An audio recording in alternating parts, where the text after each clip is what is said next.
খবর শুনছেন Nandigram news TV YouTube channel থেকে। আজ বৃহস্পতিবার 5 তারিখ। জানাবো আজকের বাছাই করা 10টি তাজা খবর। শুরুতেই হেডলাইন্স। সুপ্রিম কোর্টে পিছিয়ে গেল আরজিকর মামলার শুনানি। বৃহস্পতিতে বসছে না প্রধান বিচারপতির বেঞ্চ। বক্তব্য শোনা হয়নি হাইকোর্টে। এবার সুপ্রিম কোর্টের দ্বারস্থ সন্দীপ। আরজিকর কাণ্ডে গ্রেপ্তার হবে আরও 4। জট কাটাতে মুখোমুখি জেরার সম্ভাবনা। বিনীত গোয়েলকে সরিয়ে দেওয়া হোক, দৃষ্টি আকর্ষণ করতেই বড় নির্দেশ হাইকোর্টের। একের পর এক অভিযোগ, তড়িঘড়ি বদলি ডাক্তার বিরূপাক্ষ বিশ্বাসকে। রাজ্যের অপরাজিতা বিল বানিয়েছে ভাড়াটে সংস্থা, দাবি সেলিমের। তৎপর মমতা। বিজেপি শাসিত হরিয়ানায় খুন পরিযায়ী শ্রমিকের স্ত্রীকে চাকরি দিল বাংলার সরকার। ইডি দপ্তরের রাজ্যের মন্ত্রী, নিয়োগ দুর্নীতিতে তলব।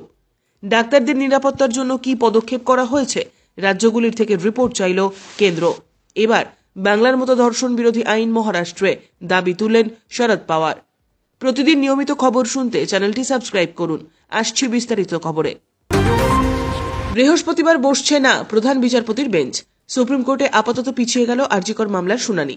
জানা যাচ্ছে বৃহস্পতিবার থাকছেন না প্রধান বিচারপতি DY চন্দ্রচূড়। সাধারণত যেসব মামলার শুনানি প্রধান বিচারপতির সামনে হয়েছে, সেই মামলাগুলির শুনানি হয় প্রধান বিচারপতির সামনেই। ফলে তাঁর অনুপস্থিতিতে আরজিকর মামলার শুনানিও বাতিল হল।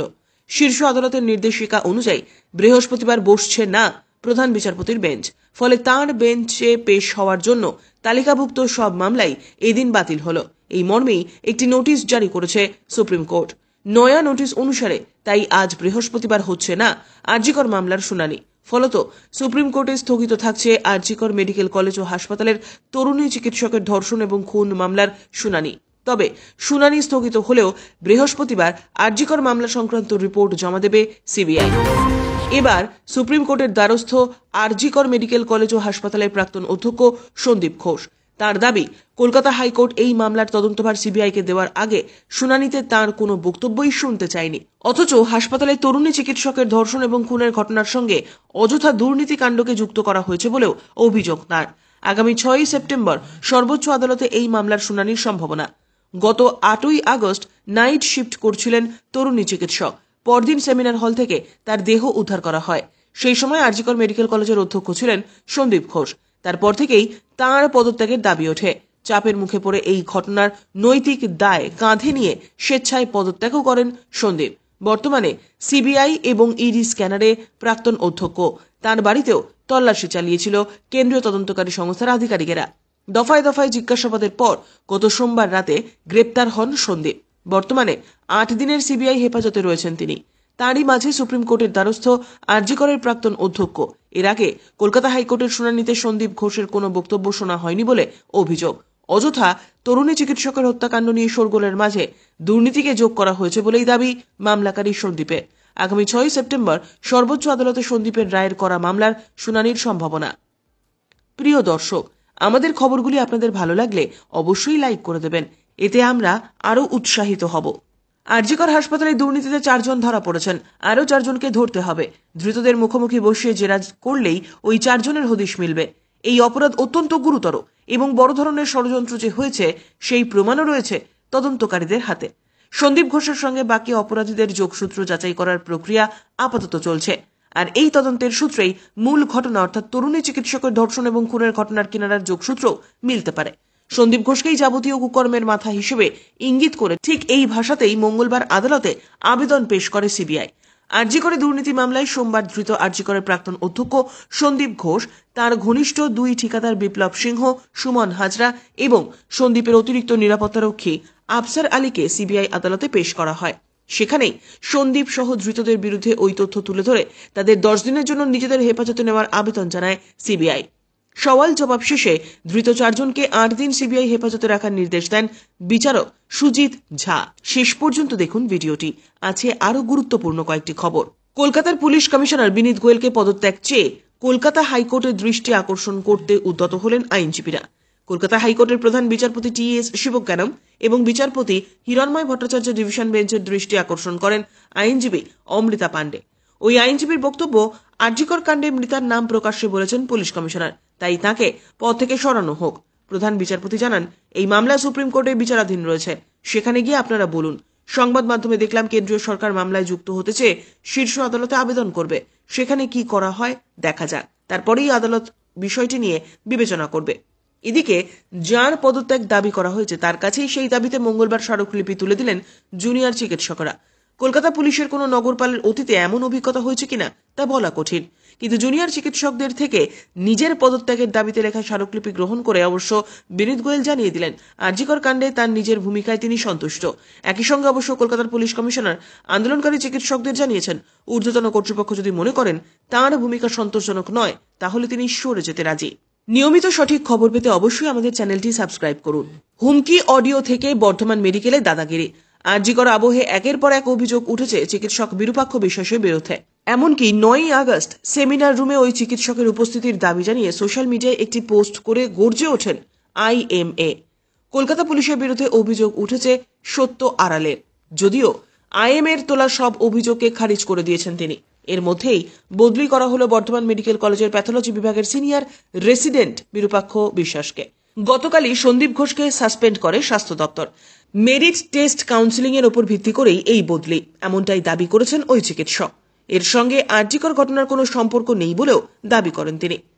আরজিকর মেডিকেল কলেজ ও হাসপাতালে তরুণী চিকিৎসককে ধর্ষণ এবং খুনের ঘটনায় গোটা রাজ্য তোলপাড়। দোষীদের দৃষ্টান্তমূলক শাস্তির দাবিতে গর্জে উঠেছে সকল শ্রেণীর মানুষ। এর মধ্যে চর্চায় উঠে আসে দুই চিকিৎসকের নাম, SSK মেডিকেল কলেজের পোস্ট গ্রাজুয়েট ট্রেনি অভিক দে এবং বর্ধমান মেডিকেল কলেজ হাসপাতালের সিনিয়র রেসিডেন্ট চিকিৎসক বিরূপাক্ষ বিশ্বাস। আরজিকর আবহে চিকিৎসক বিরূপাক্ষ বিশ্বাসকে বর্ধমান মেডিকেল কলেজ থেকে কাকদ্বীপ মহকুমা হাসপাতালে বদলি করল রাজ্যের স্বাস্থ্য দপ্তর। স্বাস্থ্য দপ্তরের জারি করা নোটিশে বলা হয়েছে বর্ধমান মেডিকেল কলেজের প্যাথোলজি বিভাগের সিনিয়র রেসিডেন্ট বিরূপাক্ষ বিশ্বাসকেও 3রা সেপ্টেম্বর দুপুরে বদলি করা হয়েছে। কাকদ্বীপ মহকুমা হাসপাতালের সিনিয়র রেসিডেন্ট পদে বদলি করা হয়েছে তাকে।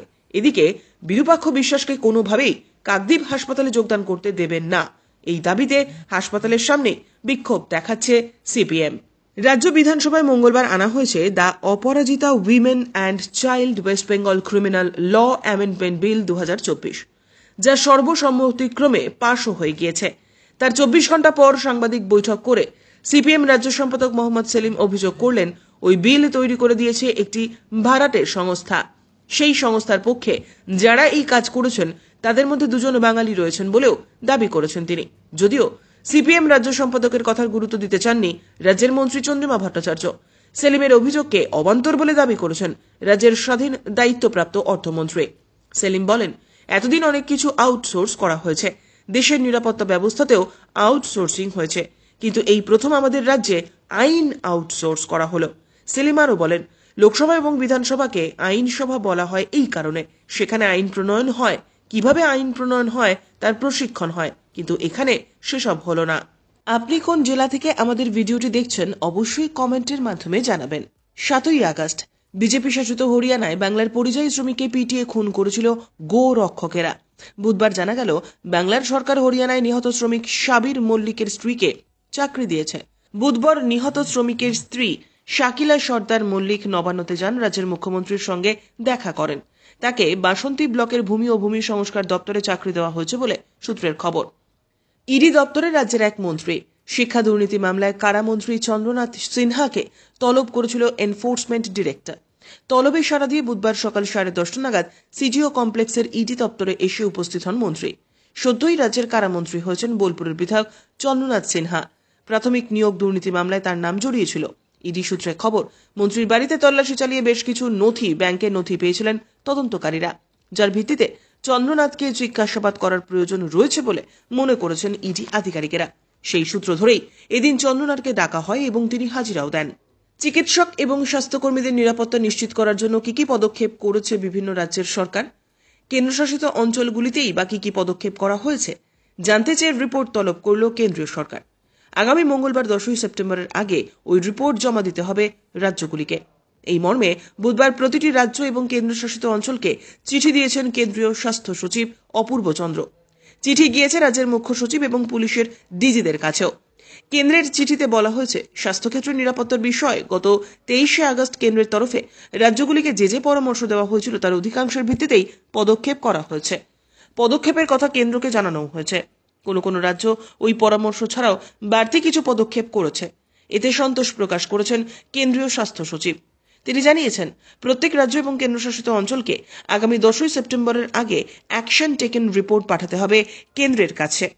চিকিৎসক এবং স্বাস্থ্যকর্মীদের নিরাপত্তা নিশ্চিত করতে কোথায় কি পদক্ষেপ করা হয়েছে, কি কি ব্যবস্থা নিয়েছে বিভিন্ন রাজ্যের সরকার, তার রিপোর্ট আকারে কেন্দ্রকে জানাতে হবে। বাংলার মতো কঠোর ধর্ষণ বিরোধী আইন আনা হোক মহারাষ্ট্রেও, এবার দাবি তুললেন মহাবিকাশ আঘাড়িয়া নেতা শরদ পাওয়ার। এনসিপি পাওয়ারের শিবিরের সুপ্রিমো শরদ বলেছেন, বাংলার মতো কঠোর আইনের প্রয়োজন মহারাষ্ট্রেও। ধর্ষণের ঘটনায় কঠোরতম সাজা দিতে বিল আনার কথা আগেই জানিয়েছিল রাজ্য সরকার। সেই উদ্দেশ্যে মঙ্গলবার বিধানসভায় সর্বসম্মতিক্রমে পাশ হয়ে যায় অপরাজিতা নারী ও শিশু বিল। শরদ পাওয়ার মনে করছেন, এই বিল মহারাষ্ট্রেও আনা উচিত। মারাঠা স্ট্রংম্যান বলছে, মহারাষ্ট্রেরও বাংলার মতন বিলের কথা ভাবা উচিত। সামনেই নির্বাচন, এখন হয়তো আর বিধানসভার অধিবেশন হবে না, তাই আমরা নির্বাচনী প্রচারে এই বিষয়টিতে আলোকপাত করব। আমাদের ইস্তেহারেও থাকবে এই আইনের কথা। পাওয়ার জানিয়েছেন, নির্বাচনের পর মহারাষ্ট্রে মহাবিকাশ আঘাড়ির সরকার এলেই নতুন আইন কার্যকর করা হবে। এতক্ষণ খবর শুনছিলেন Nandigram news TV YouTube channel থেকে। খবর এখনকার মতো এ পর্যন্তই। ধন্যবাদ।